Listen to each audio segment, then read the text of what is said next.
Good morning, good afternoon, good evening, everyone, and thank you for joining our webinar today. My name is Michelle Farrell. I'm with the IFC Edge team here in Washington, D.C. And today we're going to be having a webinar on ESG reporting for real estate asset owners and managers. This is something we've been getting a lot of questions on recently, and we're so lucky today to be joined by Max, who is coming from GRESB and will guide us through the system. But first, we'll give a little introduction to Edge. Just some housekeeping tips at the beginning of the session. If you would like to talk, this is a webinar, so unfortunately the attendees are muted. So please use the chat function or the question and answer function that you'll see at the top of your toolbar. We will be doing questions and answers at the end of the session. So if you could please be patient with us until then.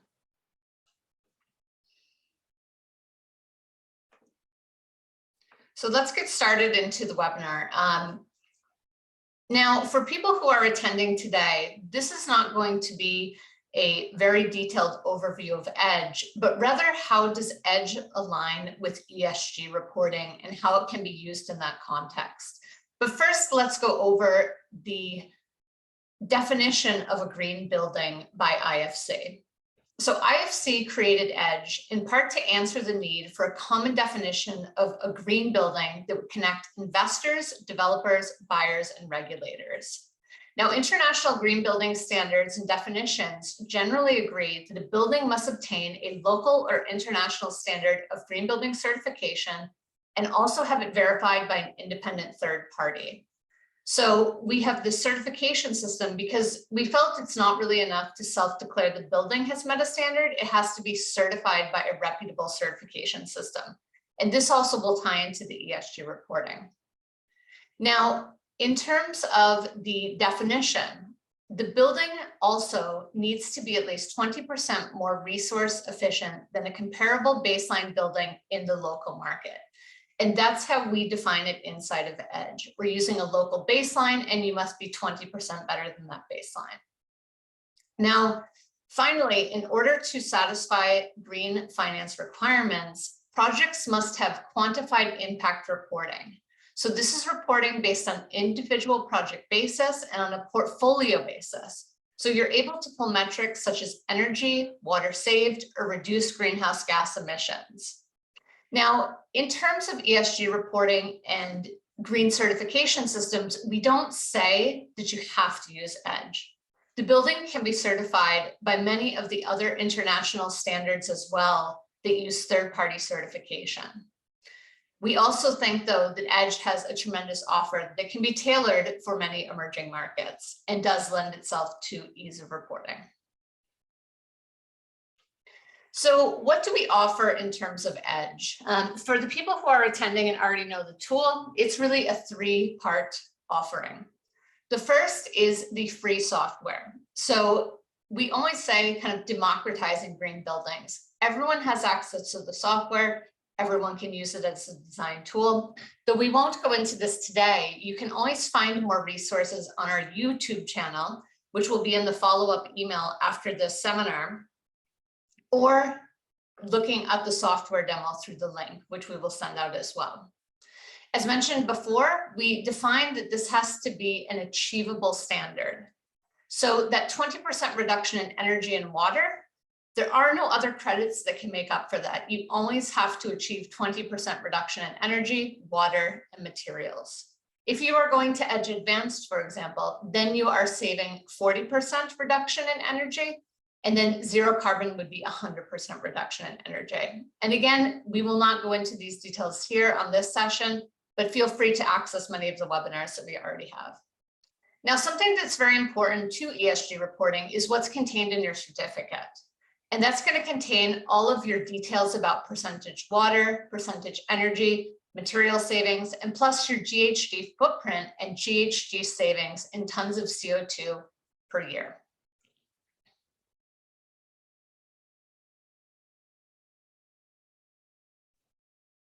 So as many people are coming to us now with large portfolios of buildings, they want to know, is there a way that we can certify our entire portfolio and do this in a cost-effective and kind of methodical manner? And what are the reasons that people are now doing this? So it's not just the new buildings that are becoming certified, but really going back and looking at those existing building portfolios and making sure everything is performing well. So we found kind of three main reasons that companies seem to be doing this. So the first one is going to be accessing green financing, whether they want to issue a green bond, access green financing, perhaps establish a green portfolio for a REIT. All of these can be reasons for certifying your whole portfolio. The second thing is future-proofing your assets. Now, legislation is changing fast. People are having to keep up with things like EU taxonomy, and some of your properties, for example, could become stranded if you do not future-proof them against this legislation. And we will talk about this a little bit later. The other thing is streamlining this ESG reporting. And this is becoming such a demand in the market today. And with Edge, you have an easy way to prove compliance with ESG reporting requirements when it comes to buildings. So let's first talk about the financial reasons why someone would certify their whole portfolio. So green financing, both commercial and individual consumers can now access green financing for their sustainable projects through many local and international banks. So these loans or different financial products can provide benefits such as lower interest rates, reduction of certification fee, and other benefits. So some of these products might be things like green construction finance, which actually has a lower risk weighting for the financing of resource efficient real estate projects. Green mortgages, which have estimated lower utility bills, which allow for larger mortgages to cover the cost of green technologies that may be implemented or green improvements, and also something for home improvement loans. So conventional or better than market rate loans can be used for green housing renovation. So this is both on the commercial side and on the individual consumer side that we see a lot of these products. Now, many companies and banks, such as HSBC, Deutsche Bank, ProCredit, Fannie Mae, and many others offer special categories in this area. Now, some banks call out certain building certification systems as eligible, but many also refer to the general category of green building certification systems as eligible for green financing, as long as they are in line with ICMA and CBI standards. So these are the standards that Edge aligns with. And right now, only over 50 banks specifically look for Edge certified assets. Another product that we see is green bonds, and they are increasingly popular with over 1 trillion in green bonds to date. Now, a bit more than a quarter of these green bond proceeds tend to go to sustainable buildings. Energy efficient buildings, especially those with certification or that are able to prove significant energy savings during retrofit, are also eligible for the proceeds if they comply with these two standards that you see here, so ICMA and CBI, and Edge qualifies with both of these standards. And this will really come into play, of course, when we're doing the ESG reporting. Now, another reason for this that we see is inclusion in a REIT, which is a real estate investment trust. This will require proof, if it is a green REIT, that your project, in this case, a building, is energy efficient or is becoming energy efficient. Now, certification with Edge can fulfill that need. So what are some of the banking incentives that we do see in the market? And this is a big area where IFC works. We both work on the certification side with Edge, but also working alongside banks to provide advisory and assistance to set up different types of these products. So you'll see we have a whole green bond workshop and guide on our website. Now you can see some of the offerings here, such as lower pricing for green construction, 50% off certification, a lower interest fee and significantly longer tenor, and also things like 10% refund of insurance premiums. So there are a lot of benefits of going green when it comes to the financing itself. Now, the next thing that we see people moving towards green entire portfolios with is the legislative issues. Now, future legislation is a risk to all building portfolio owners.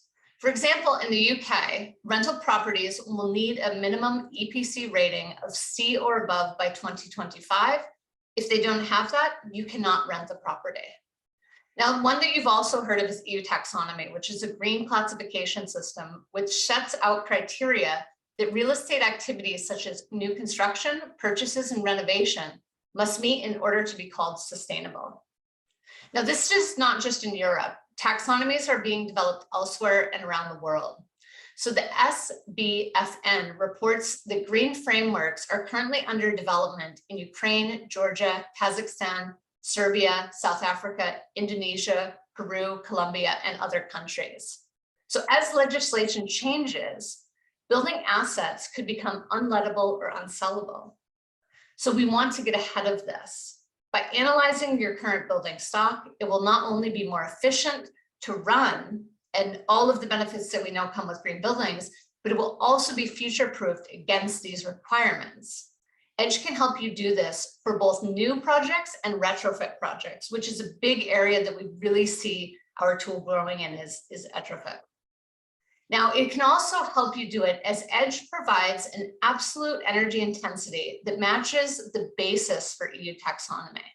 And we have a document that shows exactly our alignment with EU taxonomy. Now, the next thing is ESG reporting, and it's becoming widespread. But due to its qualitative nature, it can also add cost to investor operators. In terms of ESG, sustainability and corporate responsibility, also known as CSR, they're often used interchangeably, and the disclosures are broken up into 3 categories. So environmental, which includes issues focused on climate risks, carbon emissions, energy efficiency, use of natural resources, pollution, or biodiversity. We also look at the social aspects, so issues focused on human capital, labor regulations, diversity, safety, human rights, and community involvement. The third pillar here is governance, which is going to include issues focused on board diversity, corruption, bribery, business ethics, compensation policies, and general risk tolerance.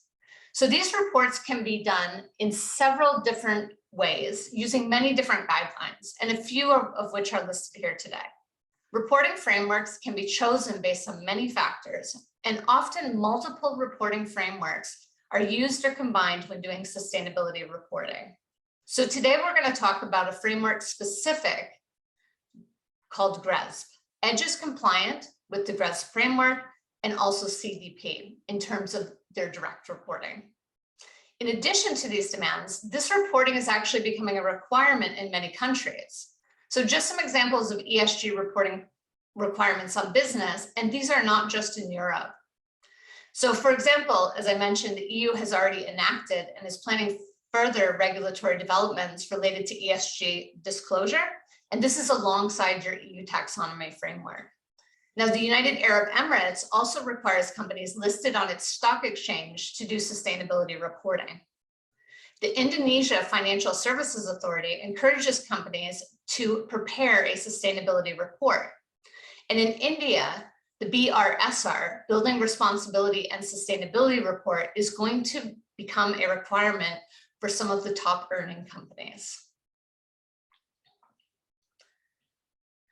Now, as I mentioned, GRESB is an example of an ESG report that is specifically made and tailored to property developers and investors to obtain data on the performance of their investments. And it's a very popular system amongst the people who are using Edge. So we're going to give an introduction to that today. So let's talk about a few of our examples. So we have a couple of clients who we've pulled some examples from on their GRESB case studies. So one of the clients is EasyLand, and they have scored 89 out of 100 points. They improved by 9 points from 2020 to 2022. And this company has committed 100% of its portfolio to be Edge certified. So both the certification plus the efficient features that are in the building are all part of its move to embedding environmental and health consciousness into the design and development of its housing products. Of course, with this type of reporting, certification is just part of the story, but it does contribute to their grades. Another example is a REIT. And Edge, in this case, is a key factor when reporting their existing industrial building portfolio. The nature of the EDGE certificate lends itself to the reporting requirements in most ESG standards. And you can see here in their ESG report, they have committed all of their existing industrial buildings to be certified with EDGE. And they're currently going through the certification process of all those properties now. And each year on year, these companies are improving their scores. So now, enough hearing from me, we're going to go to the expert. So I would invite Max to join us now and to give us an overview of what is GRESB and how do we use it for reporting, and how does our building certifications work with the system. So thank you so much.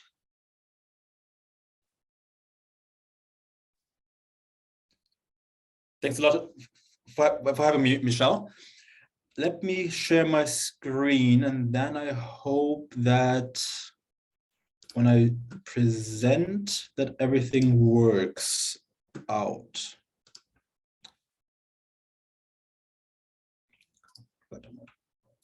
Can you see my slides on the big screen? Yes, it looks great. Thank you. Yes, perfect. Great. So yeah, my name is Max Merwald. I'm an analyst on the real estate side of GRESB here, now working with GRESB for 3 years roughly.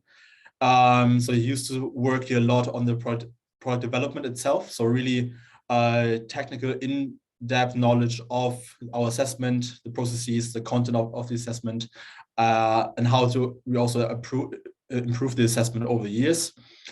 Now actually switched over to the more commercial side with account management responsibilities, mainly for the German-speaking area, since I'm originally from Germany myself, but also do a lot of business development. And then also I'm the expert within GRESB still for building certifications, and therefore happy to be here today.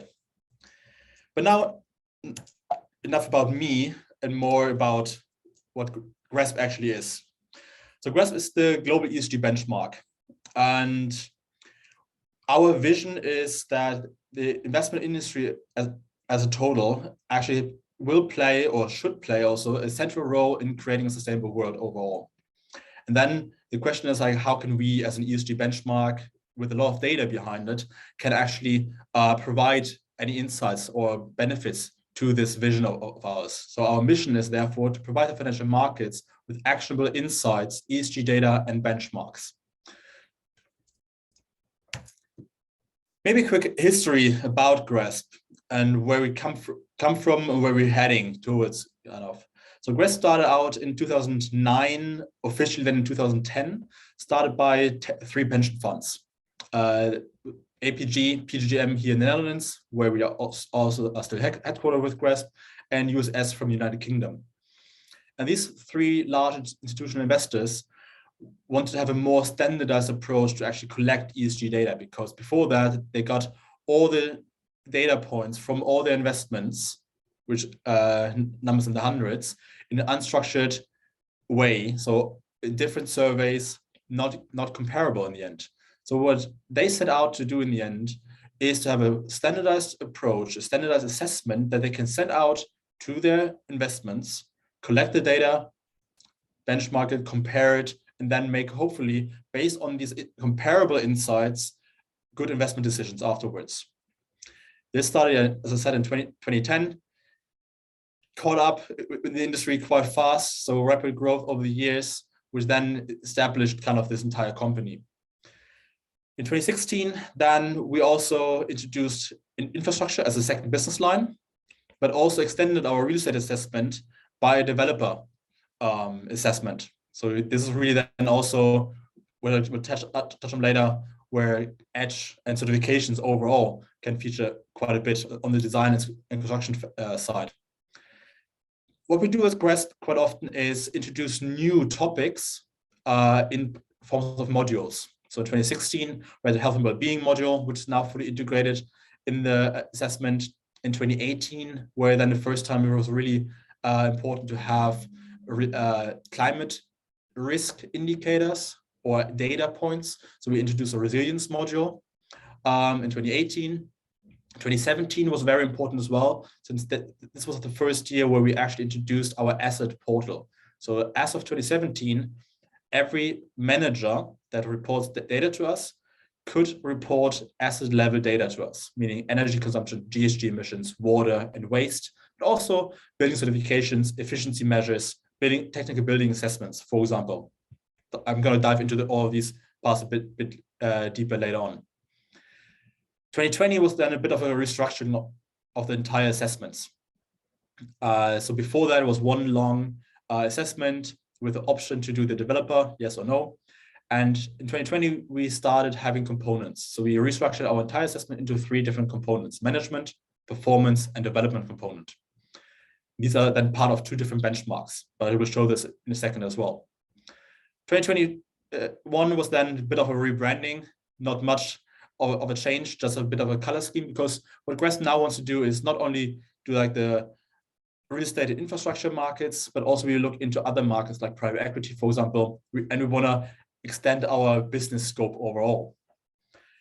This year and going on also beyond, we started kind of with this vision of GRESB becoming not only a one solution provider, meaning our benchmark, but also offering new products. So we have a transition risk tool based on the CRREM decarbonization pathways. We have an SFDR reporting solution for the new regulation that comes out in the European Union, and also a TCFD alignment report. I'm going to delve into these products a bit more later as well. Plus, we have a GRESB assessment roadmap. So of course, within assessment and providing data points to investors and also managers, we kind of need to be up to date all the time.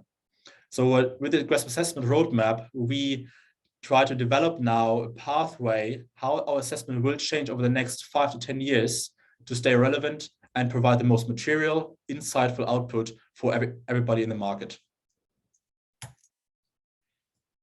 Now quickly to show like where we actually stand. So we are in the middle between, on the one side, institutional investors, on the other side, portfolios and assets. So the managers or developers. And we always like to say we are from the market for the market and investor-led. So as you can see here, we are always looking at the investor perspective. So what kind of data points do investors need to make their informed decisions? So this investor perspective is taken into account when creating our assessment, our questionnaire. Then, of course, on the other side, we have the portfolios, and assets, from which we then actually collect the ESG data. Then we benchmark, score this, validate data, and then give out this ESG analytics afterwards to both sides. Back to the portfolios and assets to then hopefully improve on these insights, to then be more sustainable in the future, to really see where they can gain efficiencies in their operations, but also then, of course, back to the investors for their decision-making process. Very quickly to our 3 core competencies. First is validation. So within our assessment, we have 2 types of validation. One is automatic validation. So we collect a lot of quantitative data, mainly consumption data for energy, GHG, water, and waste. So here we have outlier checks to see whether the reported data to us actually makes sense for a given asset with a certain characteristics. And second is then manual validation. So a few indicators, I will show you an example of this later on as well. We require evidence for. So we ask a question, for example, for policies. Someone says, yes, we have a policy on environmental issues. And then we ask this policy to be actually uploaded as an evidence piece, which is then manually checked by the third party or our partners called SI, which sits in the United States. Second is then of objective scoring. So we have a scoring model, which was actually created by a third party as well and now maintained by us, where just all the data points gets into the scoring model, and in the end you receive all the scores, benchmarks, and output without any kind of alteration from us. So if I, for example, would like one fund a bit more than another one, which I shouldn't, of course, I can't alter the scores because everything's very objective. Last but not least, one of our core things actually here is our peer benchmarking. So we always compare similar managers with other similar with their peers. So because it doesn't really make sense to compare an office fund in Spain with an industrial fund in Australia, for example. But you also do that on the asset level, because of course also even industrial warehouses in Australia or in South America behave completely different when it comes to consumption profiles. So we also do their benchmarking at the asset level and then portfolio level. Very quickly to our process, we're cyclical assessment. So every year in Q2, so from April 1st to July 1st, our assessment is open. So participants can then answer the questionnaire, provide us with the data. In Q3, we then do the validation work, benchmarking, scoring, and analysis work.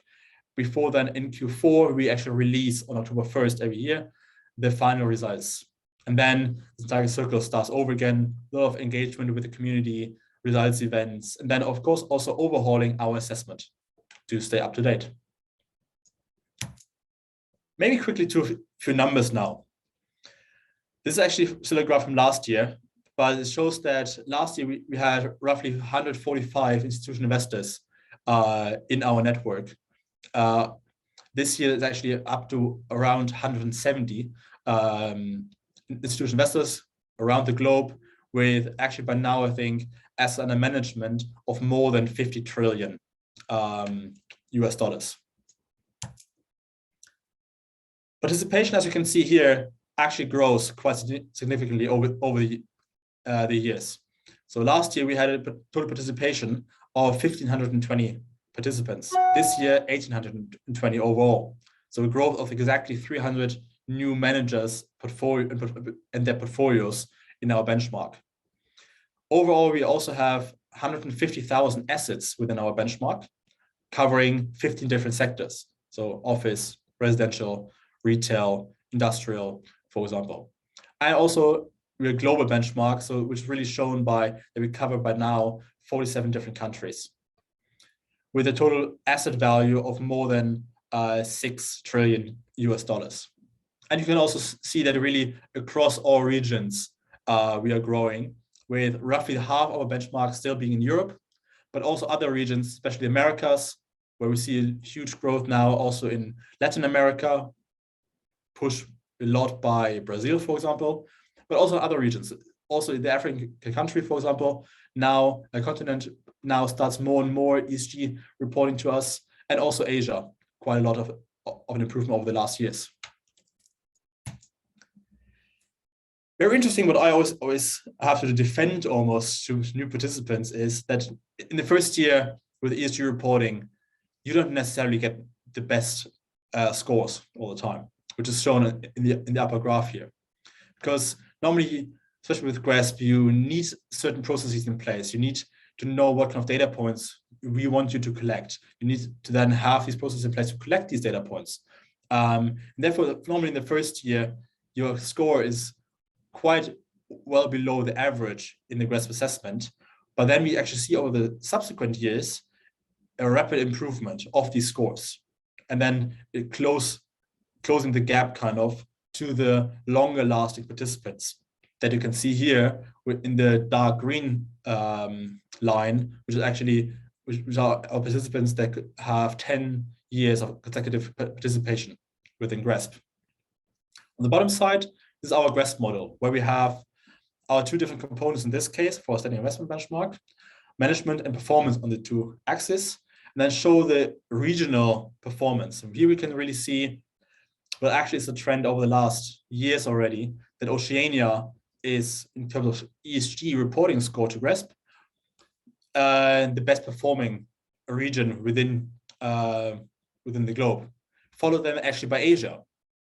And then we have a bunch behind that with Europe and Americas roughly being the same at the moment. But now actually enough about what GRESB is, more about actually the assessment itself. As already mentioned, we have these three components: management, performance, and development. And all these three components feed then into two different benchmarks. Our real estate benchmark for standing investments, so assets that are actually in operation. And then our development benchmark, where, of course, as it says, we assess the development process, requirements, strategies when it comes to developing and major refurbishments of buildings. All of our components are then actually broken down in several aspects.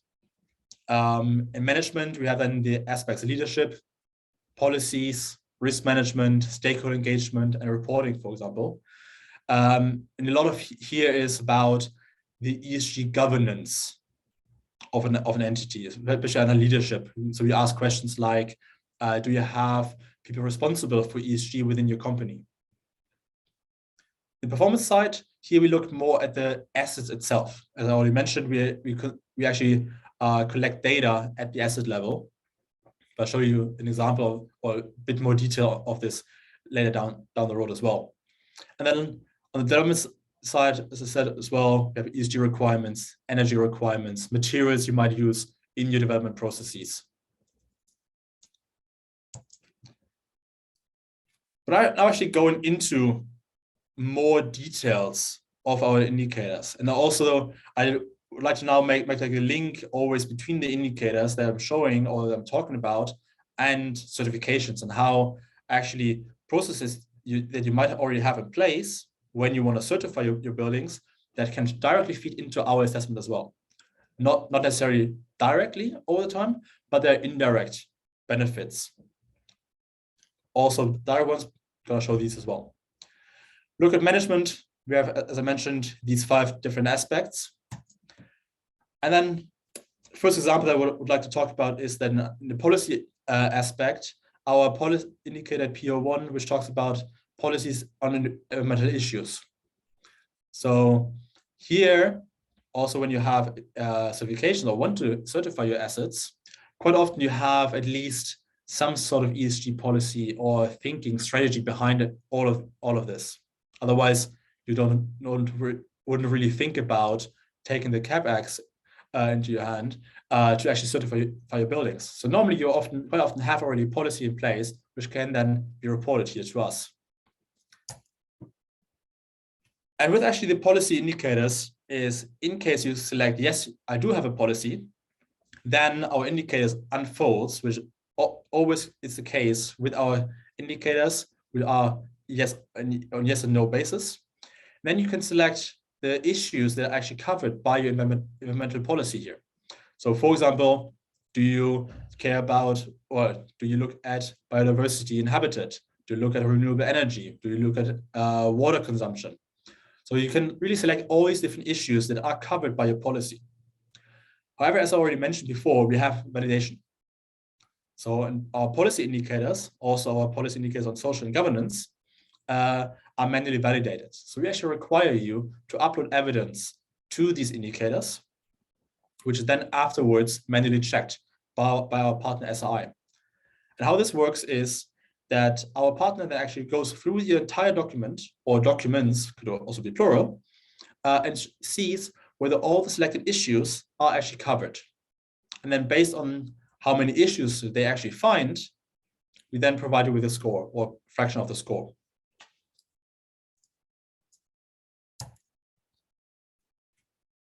Second is then risk management aspect that I would like to talk about.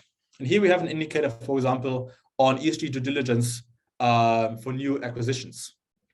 So again, we ask you whether you have a process in place, yes or no. Because in the end, what is very important, when actually an entity performs asset level environmental and or social assessments, this actually then provides certain benefits or insights into how sustainable an asset is and how this then feeds into your portfolio performance afterwards. And this is really then where it all comes down to. Yes, we have this asset level reporting, but in the end, our assessment is at the portfolio level. So you get in the end a portfolio level score. And of course, the more green assets you have, which you would then look for in the due diligence process, the better in the end you will perform also in our assessment. And also here, when you look in the due diligence process, whether an asset is already certified, you have already kind of a seal of approval that this asset is more sustainable than others. Or you see an asset is not sustainable yet, but maybe you already perform certain assessments, risk assessments, other assessments on this asset within your due diligence process to see whether this asset could be certified and to what kind of level, to see also then how sustainable it would be. Looking actually now at the performance component. The performance component is slightly split into two parts. The part that is reported at the asset level, which I'm going to talk about in a minute, and then more portfolio level indicators. And these indicators are in the aspects targets, tenants and community, and data monitoring and review. The first indicator that I would like to talk about here is targets, of course, because now in a society where we all kind of have to aim for transitioning to a more decarbonized net zero world, hopefully very soon, we need to set certain targets. And this starts with having, for example, energy consumption targets, renewable energy targets. So how much renewable energy you would like to use overall to be fully net zero, hopefully at some point 100% in this case. But as you can see here as well, we have one part here, certifications. So you can report within our assessment also what kind of coverage of your portfolio you target to certify. So this is also like how certifications kind of provide you maybe with additional points within our assessment. Very important thing down the road as well is actually, now actually jumping ahead of myself probably a bit, is that we want to talk about more actual performance to then match how your assets or your portfolio overall performs against your targets. Because with this aim of being net zero in Europe, for example, by 2050, some countries even before that, you kind of have to transition your assets and portfolio now to a more decarbonized world. Because otherwise, you might also, this feeds into other aspects of your business. I actually had yesterday a panel discussion where I was part of, where I talked about exactly about this, how missing out on transitioning your assets by using targets, KPIs, also from the asset level up, using certifications, for example, can actually have an impact on your balance sheet and profit and loss in the end by losing out on revenues. Because as Michelle already mentioned earlier, due to legislation, for example, certain assets might become stranded at some point, meaning you can't rent them out anymore, you lose revenues. If you have a higher transition risk because you don't decarbonize, also, your investors have more risks in the end, meaning in the end, they will give you a higher discount rate, lower returns for you. Another part might be then in the end that when you don't decarbonize and transition over, is really that you might incur additional fees, taxes, penalties, like carbon taxes that might come around at some point, for example. So therefore, you're really setting targets now is really the first step towards decarbonizing your portfolios, which this indicator is really important. Next thing is then, of course, before you actually can start with any kind of analysis of your portfolio's performance, it's really important to have or collect data. And then, of course, the quality of this data is also very important. And therefore, we have indicators on data monitoring and review, where we assess whether indicate or the data that is provided to us is third-party checked, verified, or assured. So actually, checked is here actually the lowest level that, for example, you have a consultant who goes over your data that you have collected, compares it against your utility bills. But then there are also like some standardized ways to verify or assure your data is correct and complete using certain standards. And this is also what we capture here in our assessment. To then, as I mentioned beforehand, we provide these data points to investors. And therefore, of course, investors really want to have high data quality, which we try to ensure through these indicators. Next are then our more asset level indicators. And here, as I mentioned before, we have an asset portal. And this asset portal can be fed data in different ways. We have an API connection. So if you have an API connection with us, you can feed the data directly. We have a lot of data partners that you could use that have an API connection with us. We have, of course, the most workload will be to actually do everything manual in our portal because this is very, very time consuming. Or we have our asset level spreadsheet, which is an Excel spreadsheet with all the asset level data points that we require you to fill in, which can then be uploaded to our assessment, our asset portal, and then from there aggregated to our assessment. And these data points that we collect are on risk assessments. And the risk assessments, we have the technical building assessments, for example, we have efficiency measures, but also then, of course, as I mentioned already, energy consumption data, GHG emissions data, water consumption data, waste data, and last but not least, which is very important here, of course, building certifications. So what we then collect is at the asset level, the certifications of each asset and the coverage, which is then in the end used for scoring purposes as well. So what we always do is we score actually coverage values. I'm going to show you the points that we actually collect in a second as well. Before that, really, as I mentioned already, for risk assessments, we have these technical building assessments. And here we ask whether an entity has performed technical building assessments within the last 3 years for energy, water, and waste. This is also where certifications come into play now. Because when you actually certify a building, you kind of do a technical building assessment on an asset. And therefore, if you certify a building, this would count as a technical building assessment within our assessment. So you could gain the points in this indicator RA2, technical building assessments. Here's now the overview of actually all the data points that we collect at the asset level. So as I already mentioned, certifications, efficiency measures, energy, GHG, water, and waste. For certifications, this is split into building certifications and energy ratings.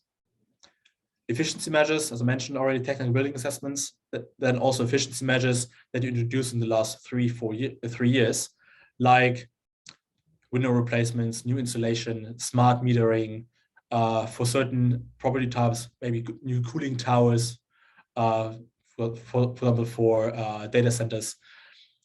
And then on energy, we look at data availability, your energy data, your renewable energy used. The same actually for water, also data availability, water consumption overall, how much of that is reused and recycled.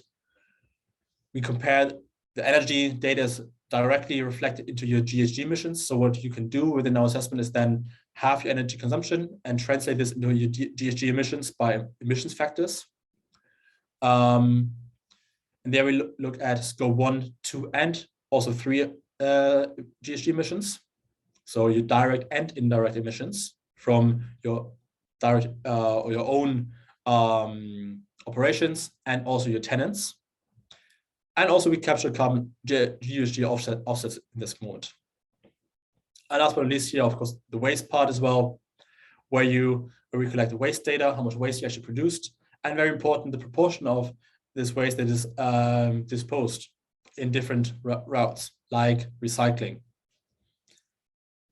And here also, not only the direct part of building certifications there that we actually collect, but also when you certify more on the operational side, while Edge is more on the development side, other certifications are more on the operational side. When you actually want to certify your data, you normally collect energy data, water data, waste data as well. So if you collect these data points to actually certify your asset, you can report these also to us.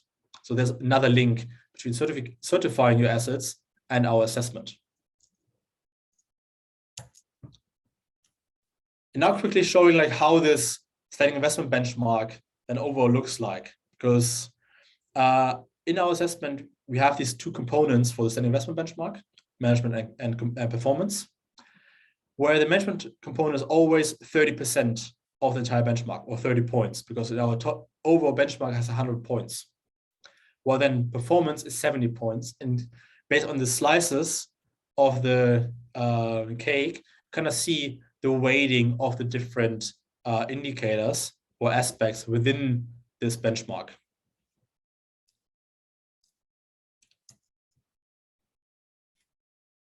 Now actually looking at the development side of our assessment. So I can very quickly talk about, we also look at ESG requirements and materials. ESG requirements are more strategic aspects of, do you have like a certain ESG strategy when it comes to developing your assets? Materials, we of course look into whether you use sustainable materials, and in the future more and more also into embodied carbon. And then of course, again, we have here also an indicator on building certifications. And we actually have two different indicators here. The first one is looking at green building standard requirements, which is split into 3 different parts, which you can see here. The first part is actually asking whether in your development process, you align your developments with a green building standard, yes or no. This doesn't mean you have to certify it, it's just you align with it. So for example, even though you might not certify or want to certify your buildings with Edge, you can still use the Edge as a framework to then consider certain aspects of sustainability in your development process. Second part of this indicator is then, of course, yes, I have a requirement to actually certify my assets, for example, with Edge. Then you would state the coverage percentage or the portfolio percentage of your assets that you require to be certified. And last but not least is then here, the highest level is, do you actually want to, yes, you have the requirement to certify your assets, but also to a certain level above the minimum. So you are going the extra mile, not only certification, but actually try to achieve higher certification levels with your assets. So here, when you certify with Edge, for example, you could directly report this here that you require Edge certification or is certain level of Edge as well. And second part of that, of course, is then how many assets of your current development portfolio are actually already certified or registered to be certified. And so here you can really then again show your portfolio coverage, how much you actually, on the first part, your requirements are actually implemented. That's why you have these 2 parts, because having requirements is the first part, same kind of with targets. Now you actually have to show that you actually implement your requirements, meaning by certifying your assets.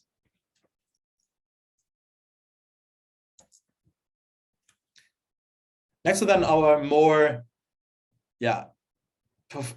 performance indicators, although on the development side, everything is very qualitative.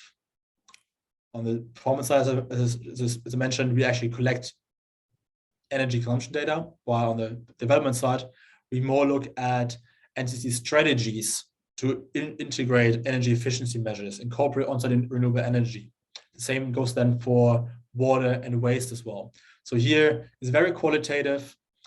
We ask you, well, you have a strategy in place. We also ask you to actually upload these strategies as well again. So this manual validation comes into play.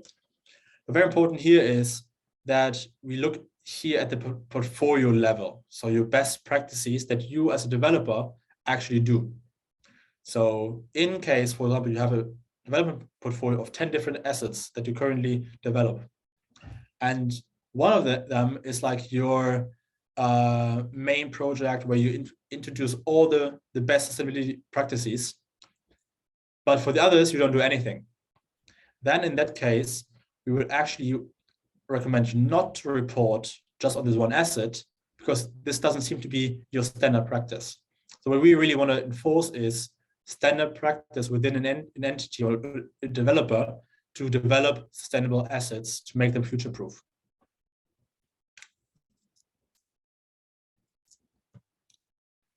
Looking at an example is here our indicator on-site renewable energy or on-site renewable energy. So we ask you, whether you actually consider on-site renewable energy in your design and construction phase, or the design of your assets. Because in the end, when you have on-site renewable energy, first of all, you most likely use it yourself, helps again to decarbonize your asset, but also maybe you actually produce more energy than you need. So therefore you actually help decarbonizing, greening the grid, overall grid, helping the entire world to be more sustainable afterwards. How this looks like is then again, yes, no question. And then afterwards, what type of renewable energy you actually use. Geothermal, steam, for example, solar, of course, wind. Actually, this indicator is going to be rephrased next year slightly, because biofuels aren't necessarily renewable. The same with geothermal steam. So we have like slight adjustments here to on-site renewable or net or carbon or less carbon intensive technologies that you can use. And again, we always use then for the fraction or the target kind of your portfolios that are included with these requirements. So how much percentage of your portfolio do we actually introduce these requirements of having on-site solar or wind, for example.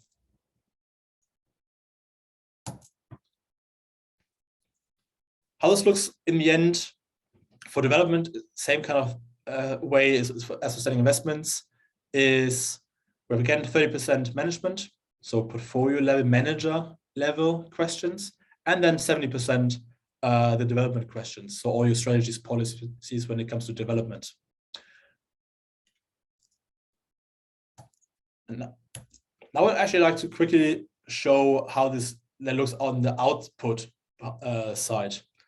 So in the end, since we are ESG benchmark, as always states in the name, we provide a benchmark report. So in this benchmark report, you can then see your overall ESG score, your rating, your peer ranking. So they're one of our core competencies, this peer benchmarking comes into play. And then a whole bunch of other insights, so like the GRESB model, what I showed you earlier on the regional level. We then show you on a more also interactive way for the entire universe. So you can see exactly where you stand compared to your peers, averages of regions. You get component scores, you see a trend graph. We also split everything into E, S, and G scores. So all of our indicators are mapped against the 3 pillars of ESG, with a right now still a heavy focus on the E component or E part. Examples here, 62 points are mapped towards E out of 100. 18, I think it's social, and 20 is then the governance part. So this is really our way how to show them to the participants, also kind of where they can improve. Because what we do is, for every single indicator that I showed you as well, we always show the benchmark. So how many of your peers selected a certain issue, selected yes to a certain indicator. So you see kind of what are the best practices within the industry. And then hopefully, in case you don't have certain processes in place yet, that you can then implement these processes yourself in the future. In the same kind of way, your investors can see this. So you can also use it as a manager to show investors your performance already, your progress over the years, and also use it kind of as engagement with your peers, because you see maybe that you don't know yet how to introduce a certain policy, how to introduce a certain strategy, or do certain things with your assets that your peers actually do already. Then you know maybe your peers, so you can reach out to them, interact with them, to then hopefully get their insights as well to become more sustainable in the future. Next part is then to the little business intelligence things that we still have is also our portfolio analysis tool, where you as a manager or investor can actually create your own portfolios of different entities and select your own comparison groups. So in the benchmark, we kind of select the peer group for you based on certain criteria, meaning your location, your property type, and your investment style. But then you might end up in like Asia, diversified office retail group with a non-listed core investment strategy, as an example. However, you would like to compare yourself against other diversified office retail funds in the United States or in Australia. So using the portfolio analysis tool, you can actually then create your benchmark groups yourself to then see also how you stand or stack up against other global players. And of course, we have also a data exporter. So all the data points that are reported to us can be downloaded. So you can really then do your own very granular detailed analysis based on all the data points we collect and also other data points that we calculate for you to then utilize these insights in your valuation models, for example, even. So very sophisticated investors ask us sometimes for very specific consumption data points, data coverage data points, risk management data points, and they factor these points or these data points into their valuation models for decision making afterwards as well. Now maybe a quick look into the future. First of all, for this to understand is how GRESB is actually set up. So GRESB has two parts. One part is the for-profit organization GRESB, where I'm working for. GRESB is actually executing the assessment itself. We are the for-profit organization with all our other products that I'm going to show you in a second as well. And so we are the more administrative part of GRESB. Then we have the GRESB Foundation, the non-profit organization. And these are the independent standard setters. So the GRESB Foundation is actually in the hand of the industry itself. So we have the foundation board, where we have mainly investors, and we have our standards committees for both real estate and infrastructure with mainly managers. And the foundation, in the end, has the full responsibility to say what comes into the assessment and what doesn't, how the weightings are in our assessment. Of course, a lot of input and research is done by GRESB, so ourselves. However, in the end, the industry kind of gives itself the best practice standard that they want to adhere to. So it's really investor-led from the foundation board, but also then, as mentioned earlier, by the industry for the industry. So really this mantra that we kind of try to live by. As I mentioned before already, we kind of have this assessment development roadmap, which is right now in process.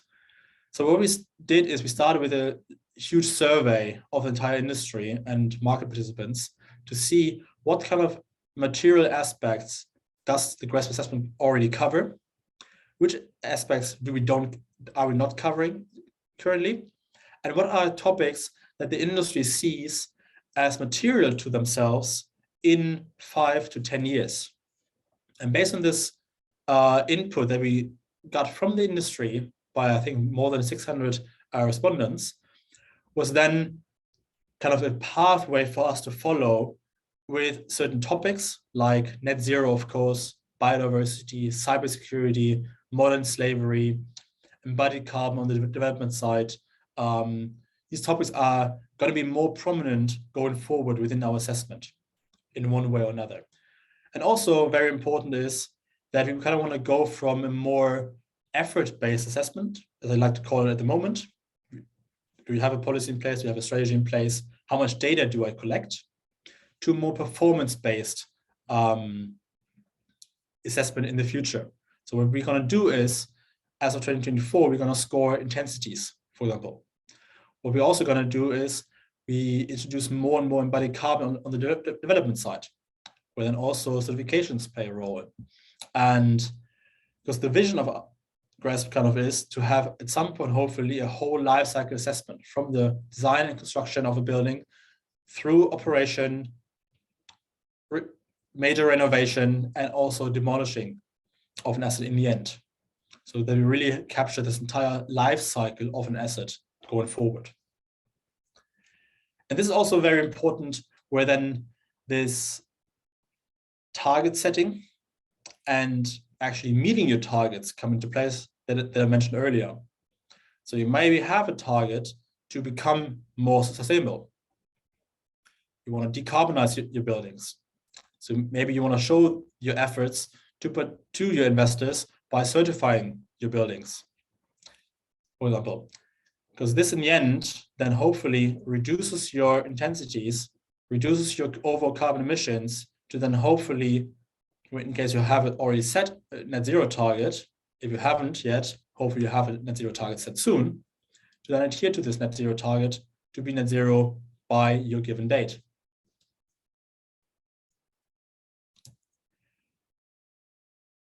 Last part I want to talk about now is another suite of other products that we kind of have.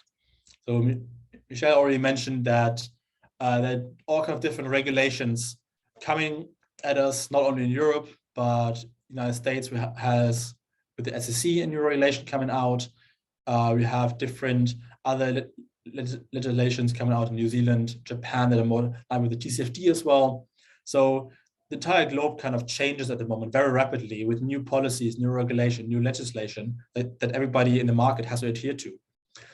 And what we kind of want to do is not only be this one solution provider with the ESG benchmark and provide insights through that, but also help our participants, members out in all the other reporting requirements that are out there.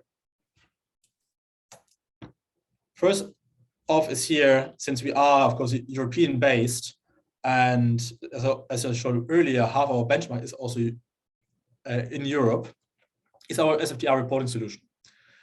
So here you can report based on the principal adverse indicators, which were introduced by the European Commission, report the data that is required mandatorily by next year by us. We provide you then a nice report in the end that you can provide the European Commission with to adhere to this new legislation coming out. Huge thing, of course, here in Europe is EU taxonomy as well. There we're also looking into right now how we can facilitate something around EU taxonomy. Maybe if it's going to become urgent, we're going to look at something for the United States with the SEC or any other legislation that might, where our members would like us to be their solution provider. So this is really what we want to become, kind of the solution provider more and more. Next is our transition risk report based on the CRREM decarbonization pathways. I know how many of you heard about CRREM. CRREM is the Carbon Risk Real Estate Monitor, also a European Commission funded process or a project where we were part of the initial introduction of these decarbonization pathways. So it kind of shows how certain property types in certain countries should decarbonize over the years to be net zero by 2050, to be aligned with the EU target to be net zero by this year. What we then do is we use your reported data to us, your asset level data, and map this against these decarbonization pathways, and then show you whether your asset is already stranded, because when it lies already underneath below this pathway, or project when this asset with this current intensity will be stranded in the future years. This is very important because, as Michelle already hinted at as well, a stranded asset is an asset that you won't be able to rent out anymore, meaning it loses value. So you can't sell it probably anymore, you can't rent it out anymore. It's stuck on your balance sheet without any value anymore. So this is really another tool that we provide to our members to get upfront of this curve, identify assets that require action now or very soon to decarbonize these assets, to stay underneath the pathways, to stay within your net zero targets or the European net zero targets or any global net zero target, and to stay actually relevant for you as an operator as well. And last but not least, as a product that we have is our TCFD alignment report.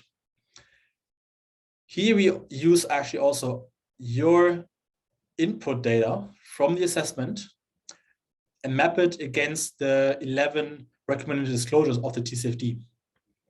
And what we do here is really kind of a gap analysis between what you report, meaning what you already have in terms of climate-related risk management processes, for example, and also governance structures around climate-related risks, and what the TCFD would like you to disclose, meaning what they would like you to implement within your company. Second point, of course, we are a benchmark. So we show you as well, again, your TCFD process against your peers. So that you can also then see again, where do I stand in terms of TCFD adoption compared to my peers in my region within the same property type, and so on and so forth. And last but not least as well here, you can communicate your TCFD readiness to your investors. So you can use our alignment report and show them your investors that in case there might be a TCFD aligned regulation coming your way, for example, Japan or New Zealand, or Switzerland, for example, in Europe as well, is working on something there, to then actually show your investors that you are on the right path to meet these regulatory requirements.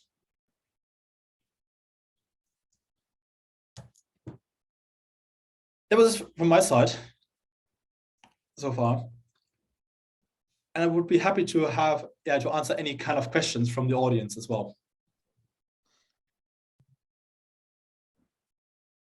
Okay, great. We have a lot of questions, so we'll go to that. Let me just show our last, the last slide that I have here.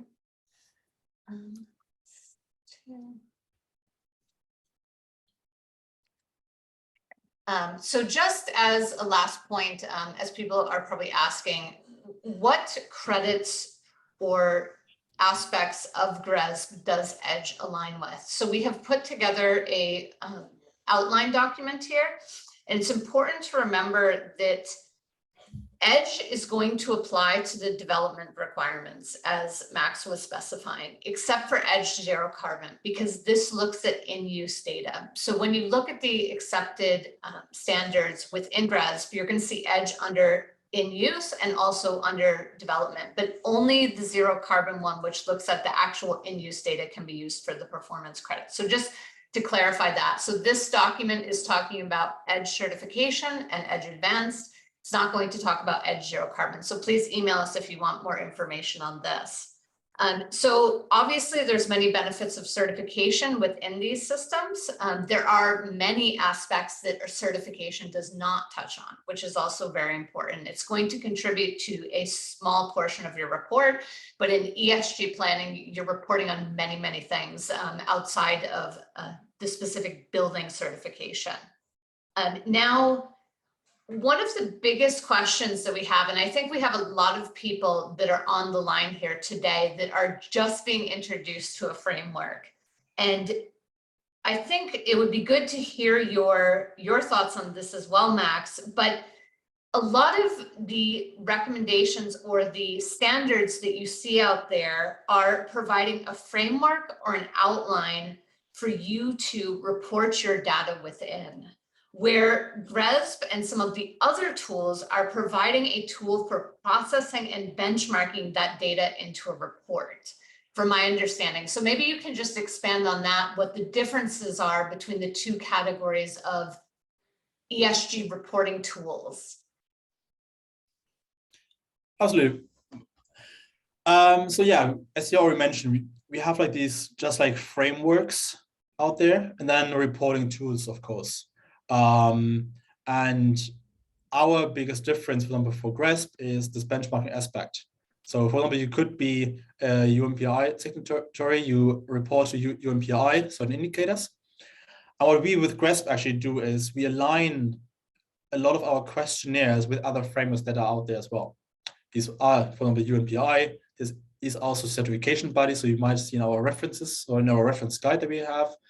We also always state the references where we align with, or which other frameworks we align with. This could also be certification frameworks or bodies, for example. So there's a large overlap between these frameworks, while some then is a pure reporting tool to show then your alignment with their framework. Maybe this is also required by investors. But then with GRESB, you have this additional point on top of it with the benchmarking aspect. So we then really try to, comprise the best practices of all the different frameworks, of all the different use cases and investment perspectives into standard or best practice guide for you to follow, to adapt your ESG strategy towards, your decarbonization strategy towards, and then also see what your peers do. As I already mentioned before, really this benchmarking aspect to see what does the market actually do? What do my competitors do that I currently don't do? So this is really this main difference, I would say. Great, thank you. So another question, well, just to add on to that, so IFC and the World Bank, they use TCFD reporting. So you'll see all different types of reporting. Often you'll see multiple types of reporting coming out from companies in addition to their ESG strategy. And again, we have a lot of people that are using GRESB that fall under the EDGE family, and they're using that as a framework. So that's why we have this seminar today, to just explain to people this is a great option. So there's a lot of questions here about emerging markets, right? And if you're working in an emerging market, where a lot of our clients are located, if the business cannot yet set things like reduction targets, because decarbonization is still not streamlined at this point, how would GRESB work in an emerging market where those targets are not necessarily set by the government? How does a company set up their own, I guess? This is a really good question. It's like a lot of these things then have to do probably with also investor pressure. That we really see is that investors, even though maybe your government doesn't have certain policies yet in place, certain targets set itself, that you are therefore not required on the governmental side, but maybe on the investor side, that your investors want you to decarbonize or to have certain set targets in place to consider you as a valid investment. And therefore, I think this is really then this second side of this target setting, really, that you have other pressures than governmental regulatory aspects, but really the monetary investor side pressure to actually set valid, good targets. And so I think this is really where also then more developed or managers in developing countries can look towards that, in case they want to attract certain investors, look at their kind of ESG strategies of these investors and try to align your target setting with your investor that you would like to attract. Okay, great, thank you. And that's very relevant for many of our attendees today. So then there's another question, and I think this is also what people are trying to get their head around is, so now that all these global standards are kind of have a convergence into one type of standard, really, where do you see the market heading, and how does GRESB ensure that your framework is utilized and not adding to the fragmentation of the ESG sustainability reporting market? This is a great question as well, because we get this asked quite a lot. Is since we have, as I mentioned before, this structure of the GRESB Foundation and GRESB-BV, these two parts, and we work so closely with the industry itself, this is really how we try to stay relevant and be kind of the one go-to framework and ESG benchmark out there that investors and managers then utilize in the end. So really by this really large engagement effort that we do from the GRESB side with the industry, we also then part of different associations, create the different standards and frameworks when it comes to carbon accounting, for example, that we all then try to implement in our assessment. So it's really, there will still be certain fragmentations or other frameworks or standards out there. But when it comes to then benchmarking yourself, this is really then where, GRESB, I think, really comes into play when you then want to benchmark yourself. We then utilize these different standards that we hope that we are part of in the development process as well, utilizing these in our assessment, and then you can report your progress, your processes, your data to us to then show to yourself, to peers, to investors where you stand in kind of the competition in this, sometimes unfortunately fragmented kind of world of standards. Yeah, and that's something I've noticed with our clients as well who are using Edge is kind of, they like to understand their ranking within the industry, right? Are they first, are they second, are they third in their specific category? So now looking at the very basic, maybe starting with an ESG plan, do you have examples both of the GRESB reports, the output of those reports, but also just an example of a general ESG plan? I mean, I'll answer the first part. If you're looking for a general ESG plan, you can kind of follow any of the big companies that are doing this type of reporting. And a couple of them I mentioned today. So if you look up like a Fibra Macquarie, you look up a EasyLand, they have great sustainability reports that are out there. And then, you know, specific to GRESB, what can we find online? Maybe even to add on yours as a first, Michelle, often, especially listed entities, have a huge disclosure of data, reports, policy, strategies on their website. So when you look at larger listed entities, for example, coming to my mind right now is Prologis on the industrial side, they actually disclose quite a lot of what they do in terms of ESG. So when you, as a smaller manager, maybe don't have anything set into place, I would really, as Michelle already said, look at these large corporations that disclose kind of their strategy and see what you can actually maybe adopt from that for yourself. Second, then, of course, for GRESB itself, we are an open source company. So everything that we do create is always publicly available.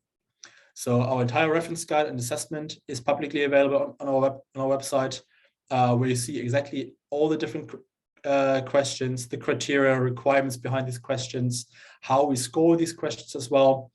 Everything is online. And also every year we publish example benchmark reports. So you can actually look into an example benchmark report from an actual participant and see how they reported and how this then actually ties into certain rankings and scores. So all this is publicly available on our website. Okay, that's really great. We'll definitely look up that. Now, is the GRESB assessment criteria available as a free entry portal? So someone is asking, they want to check the parameters again and cross-reference it to local policy development just to see how it might align. I think that this is already kind of answered by the previous question. When you want to cross-reference our assessment with your local legislation, you just look at our reference guide, for example, which is our main document, I would say. Then you can just cross-reference all our requirements and indicators with local requirements. When it then actually comes to participating itself, of course, there to submit and then receive the benchmark report, there's of course a fee. However, access to our portal is completely free. So you could set up your own entity and user accounts in our portal, start the assessment once it opens on April 1st, and also click around in the assessment itself. You would only incur actually in the end a fee in case you would submit the assessment. We sometimes try to hunt you down and engage with you upfront, of course, but as I said, these are all like, yeah, publicly available and for free. So you can really test everything out, have a look. And then of course, we're always happy to also answer any questions. So we have an entire dedicated team that is there for our helpdesk team, which is there to answer all the questions that come in within 1 or 2 business days. So very fast turnaround as well. Okay, great. Now there's also some other more technical questions about GRESB and, you know, for example, the data required for GRESB, should it be provided through a certified procedure? For example, the greenhouse gas data, should it be estimated in accordance with ISO 14067? That's a great question. So when it comes to performance data, we do not allow estimates in the assessment itself. So we only want to have actual data, meaning for your energy consumption, only report to us what you actually have and don't extrapolate any data points. What we do allow, however, is in case you have a time gap, so you have data for 11 months for one asset, then we allow you actually to fill this last month by estimating this last month a bit. What we don't allow is you have the data for your common areas, but not for your tenant spaces. We would not allow you to fill the tenant space void based on your common area consumption, because these consumption profiles are completely different. When it comes to GHG emissions, there's actually then a one-to-one relation between the energy consumption reported to us and the GHG emissions. So what you can do is you use emission factors that you can find online for your local grid, or normally often also on your utility bills are emission factors disclosed by now.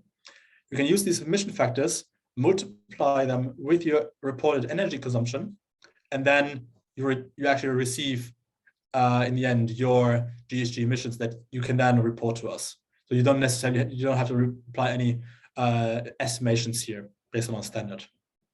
However, the standard actually comes into play when a third party is actually verifying or assuring your data for correctness. Okay, great. Now, in talking, I guess, about the performance category, in terms of like data monitoring, we're specifically talking about like a logistics company here in China. They have a GRESB strategy. How is the measure, is the data, I think I can answer this question myself, but is it measured in real time or is it estimated? And how do you validate the measuring hardware for this real-time data?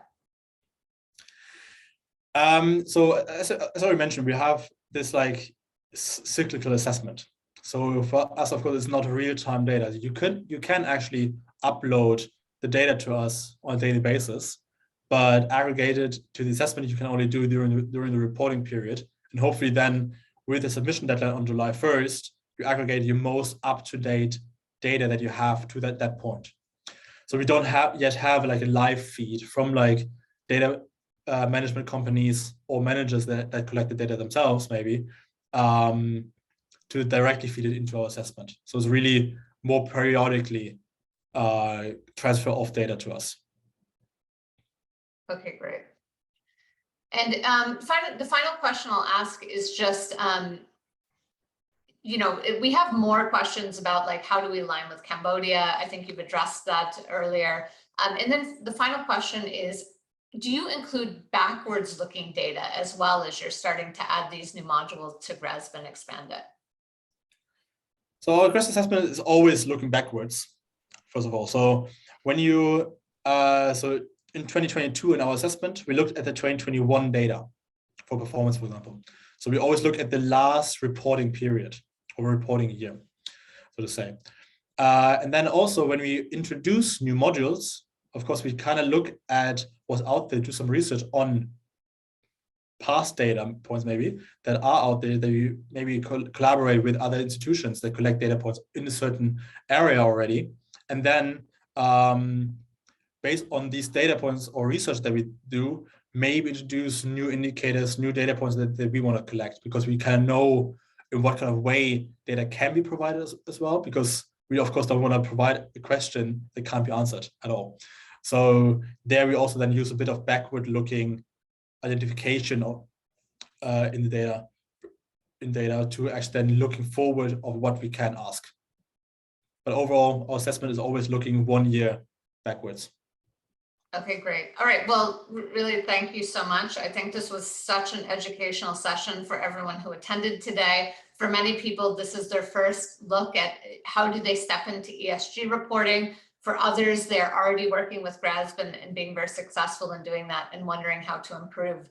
So after this session, we're going to have a recording of this. It will come out in a link after the presentation. You'll receive it in an email. We also have our alignment document. Again, that's going to apply to EDGE certification and EDGE Advanced. If you're doing EDGE Zero Carbon, please reach out to us. Our email is edge@ifc.org. And do you have an email where people can reach you, Max? A general email inbox that you have? Yes, that's info@gresb.com. Okay, so I'll put our general email, and this is like where then to are forward to our mentioned help desk. So if you have any questions, please contact info@gresb.com. And then, yeah, within 1 or 2 business days, you usually receive an answer to all your questions. Okay, and I've also put our email address in the chat as well. So again, thank you everybody for attending. Again, the recording will be sent out and we'll get in touch with you. If you have any other questions, please email us directly at these 2 locations. And thank you, Max, for your time today. We really appreciate it. It was a great session. So thank you again. Thanks a lot for having me. All right. Have a good afternoon, everyone. Have a good evening. Have a good day. All right. Bye. Bye.